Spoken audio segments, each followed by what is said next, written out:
वर्ष सादर करत आहोत. त्या तयारीसाठी पूर्वतयारीसाठी आपण सर्वजण या ठिकाणी उपस्थित आहोत. नाश्त्याच्या वेळेला बोलवलं, जेवणाची वेळ झाली.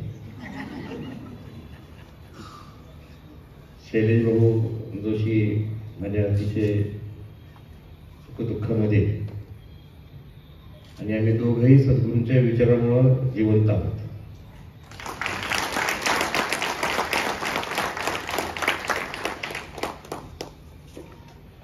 सद्गुरू जे पोटात आहे तेच पोटात आहे असं म्हणतात. तेच बोलावं. तूच आहे तुझ्या जीवनाचा शिल्पकार. आपण जे पेरल तेच उगवणार. नशीब मला वयाच्या 22-23 वर्षी सद्गुरू भेटले. माझ्या घरी येऊन गेले होते.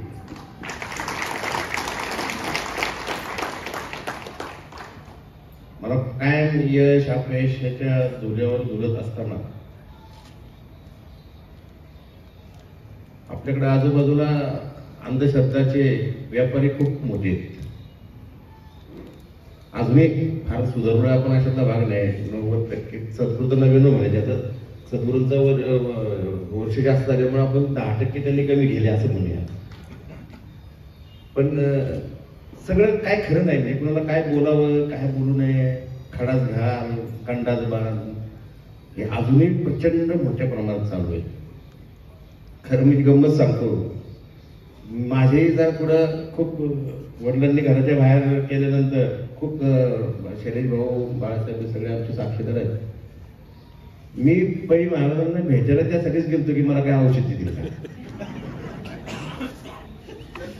मला ते जरा थोडं नगरसेवक म्हणलं जरा मला सेपरेट बसवलं. म्हणलं डायरेक्ट महाराजांच्या ओळख आता आपलं उद्यापासून कल्याणच. महाराजांनी 2 शब्द सांगितलं. म्हणले अरे बाबा तसला बाबा नाही. हे पुस्तक घे. ह्या पैसा ऐकायला एक पैसाही खर्च नाही. आणि ते पुस्तक घेतल्यानंतर मी ते म्हणले एकदा नको वाचू, कारण मी डोक्याला जड होऊ नये म्हणून छोटी छोटी पुस्तकं आहेत. मग तळेगाव मध्ये उरूस होता. त्या उरसामध्ये स्टॉल लावला होता गीतेंनी. गीतेच थंडा मामला त्यावेळेस नव्हता. त्यांना विचारले थंड गेल्यानंतर थंडा मामला झाला. आणि ते सगळं मी गेलो ते सगळे सर्व पुस्तकं घेतली. मी विस्तारपूर्वक सांगत नाही, परंतु ते पुस्तकं घेतली. मी आज त्या पुस्तकामुळे जिवंत आहे.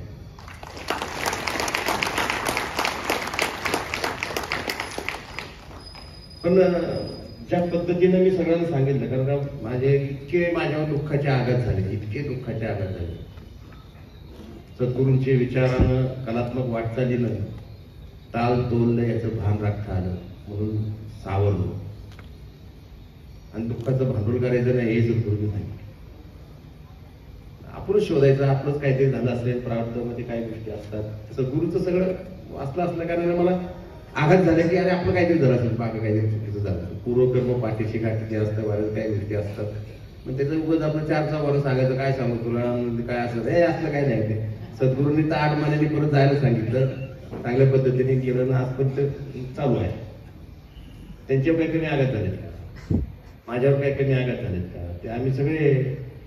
आणि ह्या सर्व परिस्थितीमध्ये आमचे इथले सगळे बंधू, मी बाळासाहेब माझे मोठे बंधू जरी असले तरी रागवत असतो किंवा सगळ्यांना मी बोलत असतो, बरोबर ना. पण ज्या पद्धत आता तुम्ही त्या वरिष्ठ पातळीवर आहात, आम्ही तुमचे इथे नाम झालं का, तुम्ही जे आज्ञा द्याल ते पाळणारे, आदेशचं पालन करणारे आहोत. ते आपण आता सोडून द्या बाहेर. पण आता ह्या ज्या अधिकारवारीनं तुम्ही ज्या ठिकाणी बसलेले त्या आताचा तुम्ही आम्हाला आधार आहात या विचार पुढे नेण्यासाठी. मी पहिल्या दिवशी तुम्ही किती साली अध्यक्ष झाले? 17. त्याच्या अगोदर कोण होतं?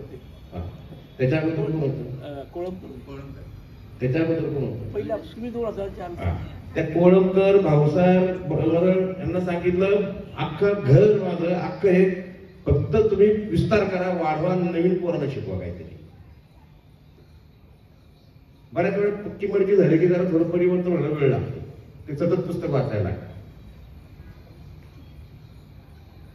आज जे भयानक मी शैलेश भाऊ तुम्ही आम्ही बरं झालं पण मी सद्गुरू वामनराव पै मी माझ्या घरी आले जेवण करून गेले, बरोबर ना? त्यामुळे तुम्हाला माझ्याच घरी मी बैठक घ्यायला लावली बघा. ते 20 वर्ष 25 वर्षापूर्वी पेरलं होतं ते आज उगवलंय. प्रश्न असा येतो की तुम्ही खूप कमी पडतो आपण. खरं तर हे विचार जर सगळीकडे फोफावला ना करोनागत, तर करोनामुळे माणसं गेली नाही, याच्यामुळे माणसं वाचतील. पण आपण जातच नाही, आपण करतच नाही. याचा अर्थ मी काहीच केलं नाही असं माझं मत नाही. पण ज्या पद्धतीनं गतीनं करायला पाहिजे. मी तुमच्या पाठीमाग आहे ना. जर मी हे बोलत असेल, मी आता जिवंत त्यांच्यामुळे, तर माझं काही पण घ्या, तुम्ही काय लागेल ते करा, मी सगळं एकटा करतो, कुणाकडे मागू नका. मी म्हणजे झोपडपट्टी मी सद्गुरूंचं हे केल्यानंतर झोपडपट्टीतील 450 मुलं शिकवतोय. शिक्षकांचा पगार कट केला नाही.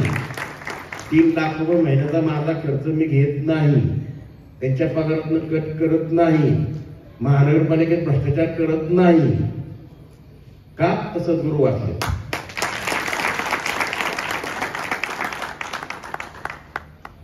मग तुम्ही हे सर्व आपल्या विचाराची इतकी ताकद आहे त्या विचारामध्ये, ते असं त्या ताकदीला देवाऱ्यात ठेवून काय उपयोग आहे? ती मंदिराच्या अंगणातून मैदानात अंगणात आली पाहिजे, मंदिरातून गाभाऱ्यातून ती बाहेर आली पाहिजे. सगळे थोर पुरुषांची काय आज चालले सध्या? पूजा, विचार नाही कुणा. छत्रपती शिवाजी महाराज की जय म्हणायचं, झालं, कार्यक्रम संपला.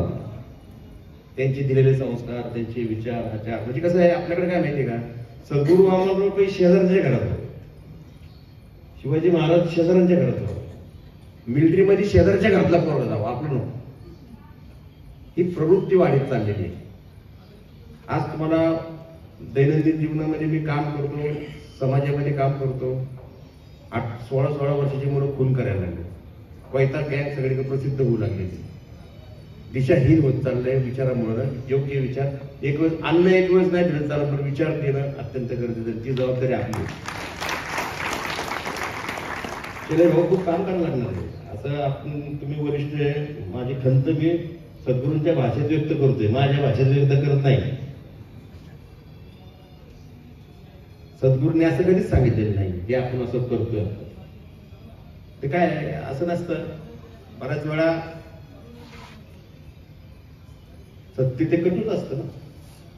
चांगलं मेडिसिन घेतल्यानंतर तसं कोणतं मेडिसिन मधात बुडवलेलं असतं सांगा. तसे विचार अंमलात आलेला कृतीशीलतेने पुरा अवघड आहे. आता तुम्ही मला सांगा, मला जर करोड रुपये मिळत असेल आणि सद्गुरूंच्या विचारामुळे मला वाटतं नको ते 2 नंबर, तर अवघड का नाही आहे? एवढंच तर कशाला म्हणतात अवघड आहे. हे विचार इतकं सोपं नाही. एक प्रार्थना म्हणल्याने जग सुखी होईल का नाही सुरू द्या, आपण पण सुखी होईल का नाही सांगते. जर आपल्या विचारामध्ये जर गोंधळलेल्या, सद्गुरूचा वाक्य, गोंधळलेल्या अवस्थेतली माणसं कधी इतिहास करत नाही. दिशा फिक्स पाहिजे. आणि आज खऱ्या अर्थानं मी सगळीकडे पाहतो, ज्या युगपुरुषांनी जातीच्या उतरंडी उतरण्यासाठी बलिदान केलं, क्रांती केली, परत त्या जाती उतरंडी होत चाललेल्या आहेत. आणि ह्या सर्व ह्याला एकच विचार वाचवू शकतो, तो म्हणजे सद्गुरू वामनराव पै. त्यामुळं आपल्यावर खूप खूप मोठी जबाबदारी आहे. आणि तुम्ही तर काय फोन केला तर मी ऐकायला तयार आहे. बाळासाहेब तर काय माझ्या मानगुटीवर बसून काम करून घेतात, पण मी सांगितलेलं करत नाही. तू भाग ते पण त्यांनी खूप सद्गुरूच्या पुण्यामुळे ते वाचले. ते त्यांच्या विचारामुळे त्यांचं कुटुंबातील एकदम चांगल्या पद्धतीने झालेलं आहे. मला सर्वांना नम्र आव्हान आहे, हे युद्ध आहे आपण जे करतोय ना, हे युद्ध आहे. हे काय मानसिक समाधानासाठी प्रवचन काढ नाही. त्याला आले जरा 2-3 तास, तसंही तसा जेवणाचा टाइम झाला, पुढे जायचं 2-3 तास मोकळे म्हणून असलं हा कार्यक्रम नाही. विचारानं आपण घरी वापरून असलो, आपल्या घरी सुद्धा विचाराचं पूजा करू शकतो. पण तुम्हाला क्रांती करायची असेल तर झोपून काम करावं लागतं. क्रांती घरी बसून होणार नाही. 5च्या कार्यक्रमाला 8 वाजता कार्यक्रम होण्यात क्रांती होणार नाही. तुम्ही वेळेत सगळ्या गोष्टी केल्यानंतरच क्रांती होणार आहे. आणि तुम्ही आपलं हे जगण्याची ही जी ऑक्सिजन सद्गुरूंनी दिलेला आहे, तो ऑक्सिजन संपल्यानंतर आपण दुसऱ्याला ऑक्सिजन देतो ना. आता कोरोनाच्या काळात नाही का ऑक्सिजन कमी पडला की बाबा ह्याचं ठीक झालं का दुसऱ्याला देतो ना आपण. हा द्या आता विचारधारा बाहेर पडून द्या आपल्यापासून सगळ्यांना बाहेर. अत्यंत महत्वाचं आहे. सद्गुरूंचेच विचार ह्या देशाला जगाला पृथ्वीला तारू शकतात. मी त्याचा सद्गुरूंच्या वाटचालीच्या माध्यमातून मी फक्त त्यांचा अर्थ घेऊन चाललोय तर माझं एवढं जीवन समृद्ध झालं. मी काही म्हणलं ना, कुणी म्हणून भाऊ तुला हे चुकीचं आहे ते चुकीचं करतो, तू पण चुकीचं कर ना.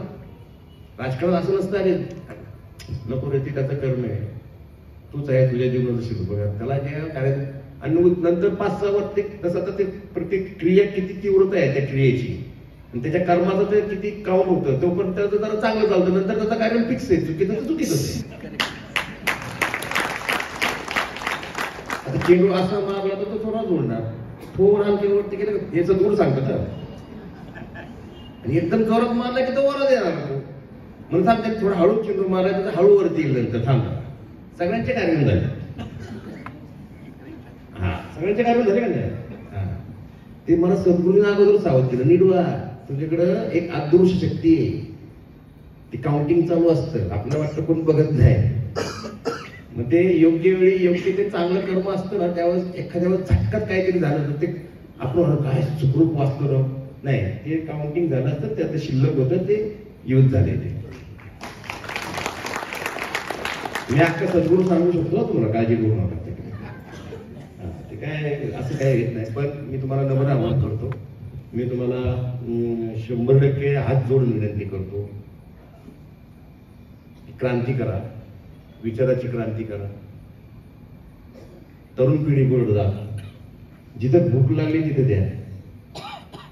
झोपटपट्टीतली मुलं सुद्धा ती काही मुलंच असतात. बुद्धी येताना ती काही बांगला बघून येत नाही, गाडी बघून येत नाही. आणि हे संस्काराचं माझी पत्नी अतिशय लहान वयात गेल्यानंतर मुलं खूप छोटी होती. आजही माझी मुलगी, तिला आता वर्ष झालं, नात झाली, मुलगी झाली तिला. त्यांच्या संस्कारामध्ये सुद्धा सद्गुरूंचे विचार आहेत.